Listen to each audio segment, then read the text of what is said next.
कहानी अफगानिस्तान के एक छोटे से गांव से शुरू होती है, जहां सफीना नाम की लड़की जिसकी उम्र 30 साल है अपने 65 साल के पति के साथ जिंदगी गुजार रही है।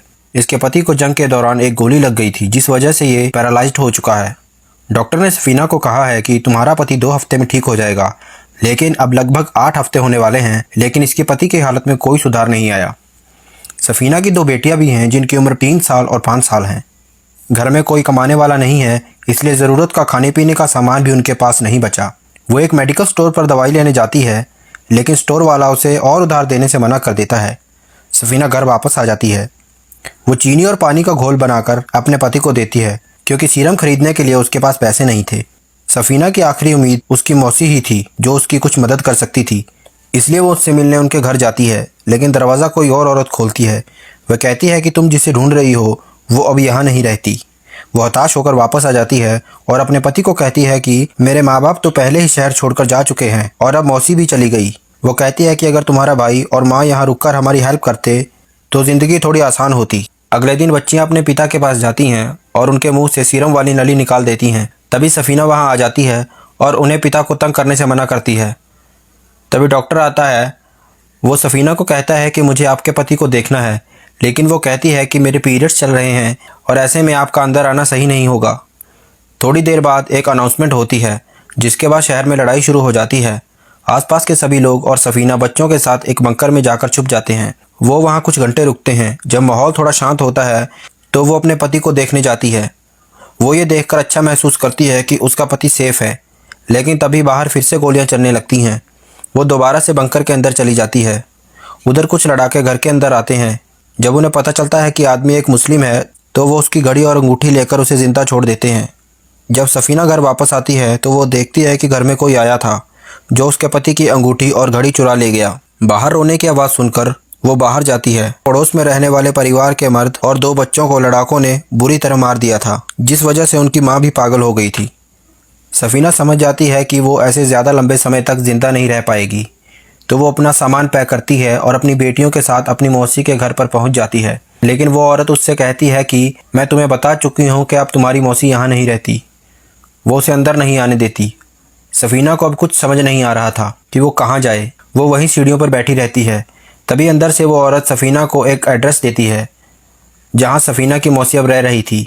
वो अपनी मौसी के घर पहुँच जाती है और उसे सारी कहानी बताती है। मौसी कहती है कि मैं इतनी मुश्किलों से जी रही थी कि तुम सोच भी नहीं सकती। मुझे अपने पिता को मारना पड़ा ताकि माँ और बहनों को उससे बचा पाऊँ, इसलिए मुझे अब यहाँ छिपकर रहना पड़ रहा है। सफीना को अच्छा नहीं लग रहा था कि वो अपने पति को ऐसी हालत में अकेला छोड़कर आई है। वो वापस घर चली जाती है और अपने पति को सब बताती है।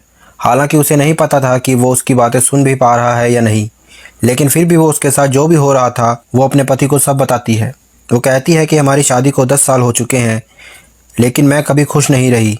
यहाँ तक कि हमारी शादी के दिन भी मुझे सारी रस्में तुम्हारी तस्वीर के साथ निभानी पड़ी, क्योंकि उस समय भी तुम जंग में थे। इन 10 सालों में पिछले 3 साल तो तुम एक बार भी घर नहीं आए। उन दिनों में मेरा घर पर रहना भी मुश्किल था, क्योंकि जब मैं वॉशरूम तक भी जाती थी मुझ पर कड़ी निगरानी रखी जा रही थी।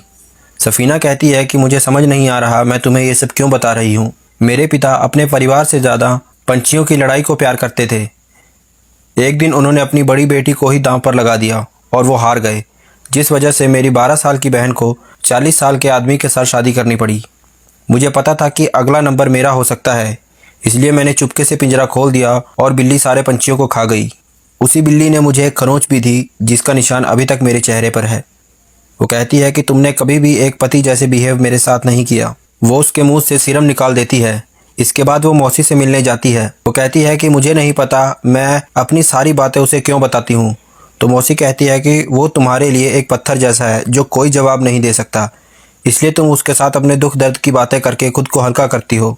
सफीना को एहसास होता है कि शायद वो उसे पसंद करने लगी है। वो वापस आती है और उसको अच्छे से साफ करके 10 सालों में पहली बार किस करती है।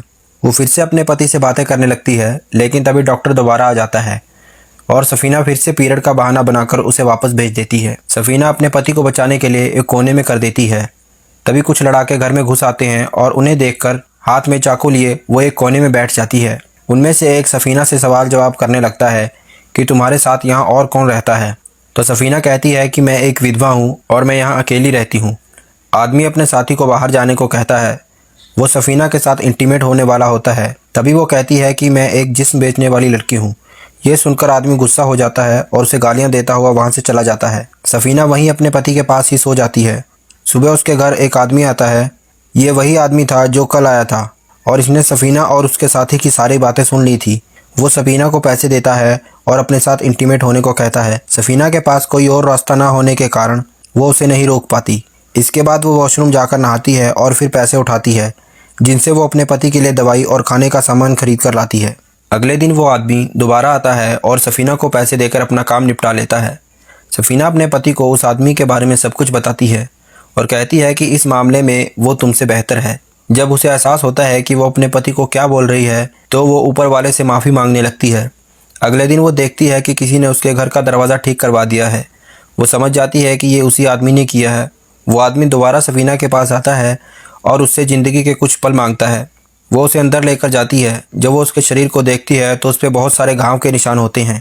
सफीना उससे पूछती है कि ये सब कैसे हुआ, तो वो बताता है कि मेरे माँ बाप बचपन में ही मर गए थे, मुझे लाकर इन्होंने अपने साथ भर्ती कर दिया। ये सब ट्रेनिंग के दौरान मिले हुए निशान हैं। ये सुनकर सफीना इमोशनल हो जाती है और उसे अपनी बाहों में ले लेती है।